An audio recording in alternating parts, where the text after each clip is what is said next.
Shalom, selamat pagi Bapak Ibu Saudara yang dikasihi Tuhan. Salam sejahtera buat saudara semua dimanapun berada.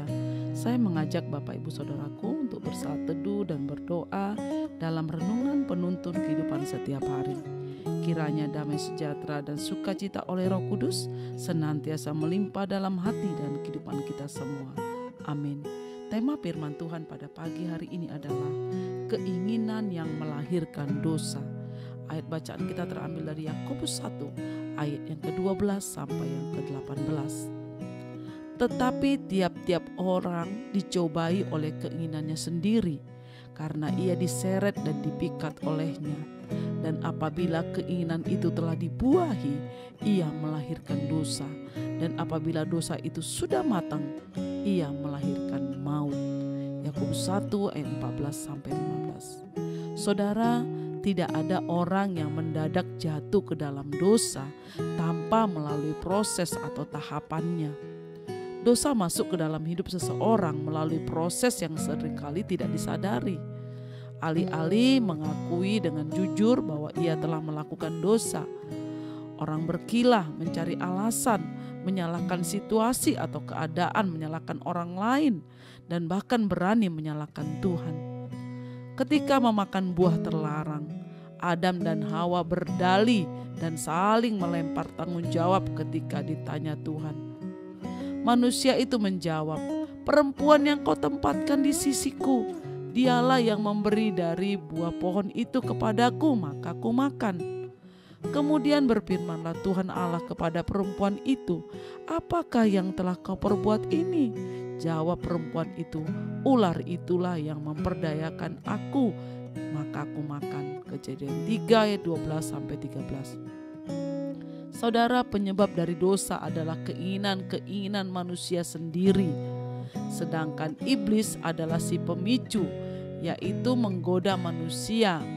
Iblis selalu mencari celah kelemahan seseorang dengan menggunakan situasi orang lain, uang atau materi untuk menggoda.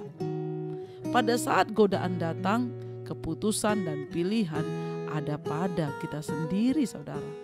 Apakah kita akan menerima hal-hal yang ditawarkan oleh iblis tersebut, atau kita bersikap tegas untuk menolaknya? Kalau kita menerima dan terus mengimajinasikan apa yang ditawarkan iblis, maka keinginan-keinginan kita akan menjadi semakin kuat. Akhirnya kita terpikat dan terseret untuk mewujudkan keinginan-keinginan tersebut dan menghasilkan buah dosa. Yakobus mengatakan bahwa dosa yang dilakukan secara berulang-ulang atau menjadi matang akan mengakibatkan maut atau kematian. Sukacita menjadi mati, harapan menjadi mati, pintu berkat menjadi tertutup, dan sebagainya. Jalan keluarnya, kita harus mengatasi godaan sejak awal ketika imajinasi yang salah itu muncul.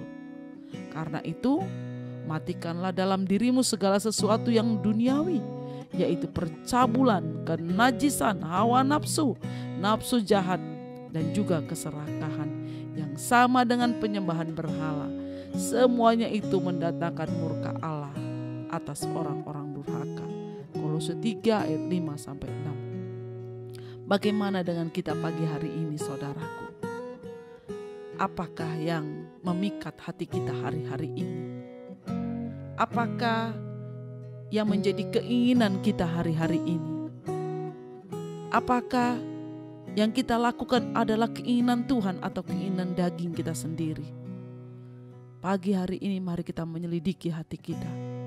Mari kita melihat apa yang sudah kita perbuat. Pagi hari ini Tuhan mengingatkan kita, dan Tuhan mau kita kembali kepada jalannya Tuhan, supaya kita terlepas dari keinginan daging, keinginan dosa, dari keinginan-keinginan yang menjatuhkan kita kepada hal-hal yang membuat kita binasa, bahkan membuat kita kehilangan berkat-berkat Tuhan dalam hidup kita. Apapun itu, saudara, pagi hari ini yang memikat hati dan pikiranmu untuk engkau selalu terimajinasi melakukannya di dalam hidupmu. Pagi hari ini ambil keputusan tinggalkan semua keinginan daging yang melahirkan dosa. Tinggalkan semua keinginan yang mendapat membinasakan, merusak rumah tangga kita, merusak masa depan kita, merusak kehidupan rohani kita, dan merusak juga anak-anak kita. Biar pagi hari ini kita ambil keputusan, kita mau mengikut Tuhan, kita mau hidup sungguh di hadapan Tuhan, kita mau melakukan firman Tuhan, kita mau hidup sesuai dengan kehendak Tuhan. Biarlah mata kita, hati kita tertuju kepada Tuhan saja hari-hari ini, karena kita tahu hari-hari adalah jahat. Karena itu biarlah kita bijaksana memakai waktu-waktu kita yang ada saat ini untuk kita semakin membawa hidup kita, rumah tangga kita, keluarga kita semakin melekat kepada Tuhan Yesus. Saudara, pagi hari ini berjaga-jagalah dalam doamu, dalam setiap waktumu, dalam setiap ibadahmu. Karena berjaga-jaga dalam doa adalah langkah awal agar terhindar dari pencobaan. Amin. Mari kita berdoa.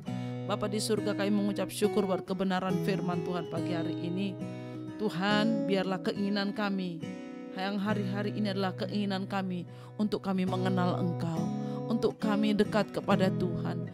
Biar segala keinginan daging kami, hal akan duniawi, Tuhan, biarlah Engkau jauhkan dari hidup kami, dari pikiran kami, dari keinginan-keinginan nafsu kami Tuhan, supaya kami semakin hari semakin mengenal kehendak-Mu dalam hidup kami. Tuntun kami, rumah tangga kami, keluarga kami, untuk kami semua boleh hidup di dalam kebenaran Tuhan. Keinginan Tuhanlah yang kami lakukan. Terima kasih Bapa, terpujilah nama-Mu. Di dalam nama Tuhan Yesus kami berdoa dan mengucap syukur. Haleluya. Amin. Kiranya berkat yang sempurna dari Allah Bapa kita, kasih karunia dari Tuhan Yesus Kristus, dan persekutuan dengan Roh Kudus menyertai kita dari sekarang ini sampai selama-lamanya. Amin. Maju terus dalam tuntunan Tuhan saudaraku, tetap semangat. Sampai jumpa esok hari di penuntun kehidupan setiap hari. Tuhan Yesus memberkati.